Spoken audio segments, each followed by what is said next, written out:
You're watching Daily News Podcast on Mangalore Today, your guide through the complexities of today's news landscape. From local achievements to challenges we face, we're here to bring you the full picture. In Mangalore Today news, amidst the surge in e-commerce post-pandemic, concerns over online scams have heightened. Renowned digital creator Tvisha Tuli has uncovered a new cash-on-delivery (COD) scam spreading across India. In a cautionary Instagram post, Tuli disclosed how scammers are exploiting reputable courier services like Delivery, Blue Dart, Ecom Express, and Shadowfax to deliver fraudulent packages and swindle money. Recounting her own encounter, Tuli narrated receiving unsolicited parcels bearing family members' names, leading to an unexpected loss of Rs 700. The scam appears to be sophisticated, targeting households with frequent COD orders, prompting vigilance among consumers. Stay alert and verify packages to safeguard against such fraudulent activities. Stay tuned to Mangalore Today for more updates. In a major breakthrough, Uppinangady police in Mangaluru have apprehended a fugitive, Imran Khan, 36, who had been on the run for 12 years. The accused, a resident of Shivajinagar in Bengaluru, was wanted in cases related to sexual harassment and stalking. Following a warrant issued by the court, the police tracked down Imran and arrested him on September 13th from KG Holly in Bengaluru. He was presented in court the next day and has been remanded to judicial custody. This successful operation highlights the dedication of our law enforcement in bringing criminals to justice. In a significant development, T Khader, Speaker of Mangaluru, has announced the resolution of the long-standing Redstone issue. A standard operating procedure, SOP, will soon be released to address the confusion and misuse prevalent due to the lack of clear permits. A new legal framework has been established, allowing Redstone sellers to operate lawfully, with licenses and permits already granted to 25 out of 53 applicants. Khader emphasized the importance of fair and legal resolutions, welcoming protests while ensuring a transparent system. Efforts are also underway to streamline sand mining through the Sand Bazaar app, curbing irregularities and prioritizing public infrastructural projects. Additionally, road infrastructure in Mangaluru is set to see major repairs, with 90 crore sanctioned for comprehensive upgrades and patching of potholes to prevent accidents. Strict actions will be taken against engineers found accountable for any mishaps. In a recent development, the local BJP unit in Mangaluru staged a protest at the clock tower over the ongoing shortage of red stone and sand in the region. Speaking at the protest, MP Capt. Brajesh Chauta criticized the state government for its inaction on the matter, accusing them of neglecting Dakshina Kannada district. The BJP is demanding a clear solution and better engagement with elected representatives. District BJP President Satish Kumpala also highlighted the issue raised with the Chief Minister and Legislative Assembly, but so far, no response has been received. However, in response to these claims, Speaker T Khader stated that a new policy has been approved by the state cabinet and licenses have been granted to several applications within the new framework. The situation is tense as the BJP threatens further demonstrations if the issues are not addressed promptly. In a sad turn of events at Ayyanakatte near Bellary, a man lost his life due to electrocution while plucking coconuts. The victim, identified as Ram from Tambinamaki, was using a metal pole to gather coconuts when it accidentally touched a live power line overhead.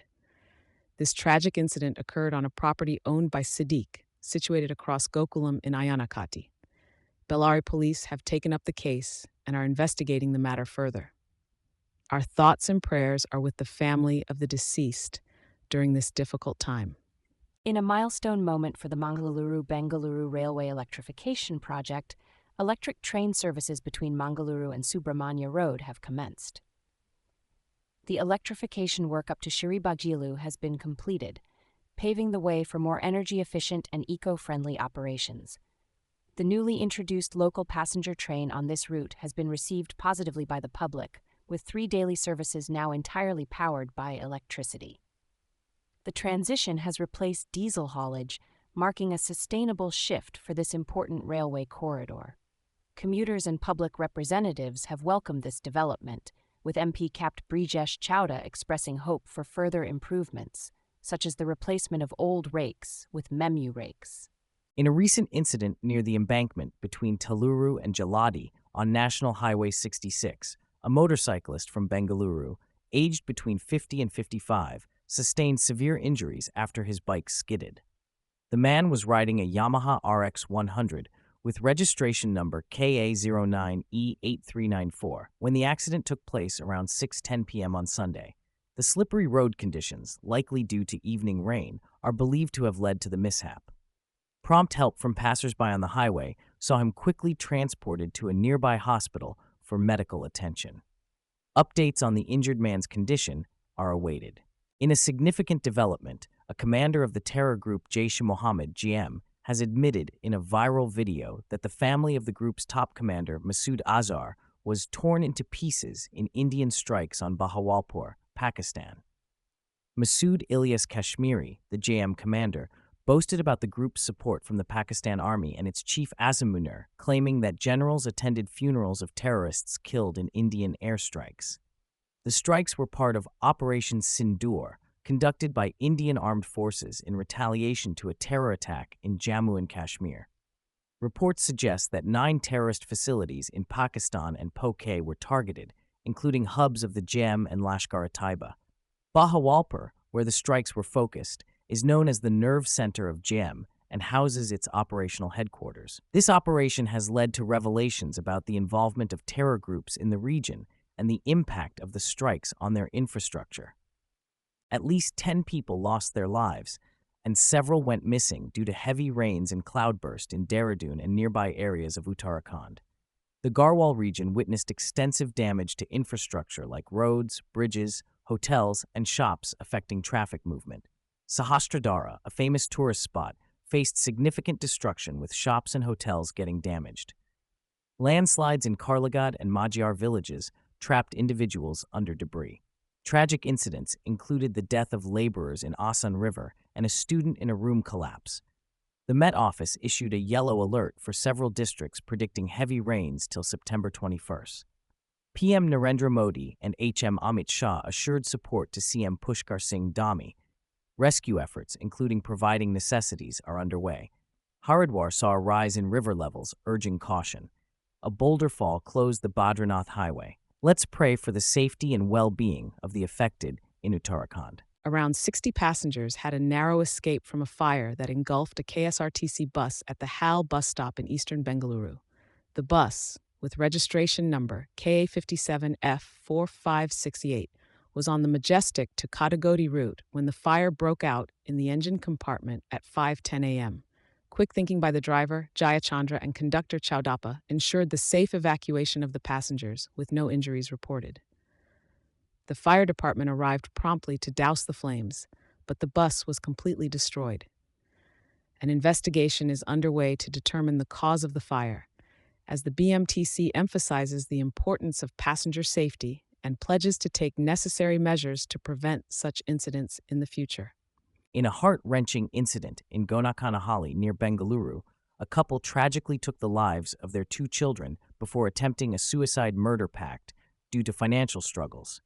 Shivakumar, 32, his daughter Chandrakala, 11, and son Uday Surya, 7, were found dead, while his wife Manjula survived and has been charged with murder.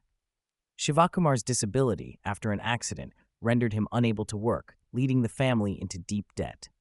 With little hope for their future, the couple decided on the extreme step, not wanting their children to suffer. The children were reportedly strangled in their sleep before being submerged in water. Despite the fateful plan, Manjula survived, as her relative intervened timely.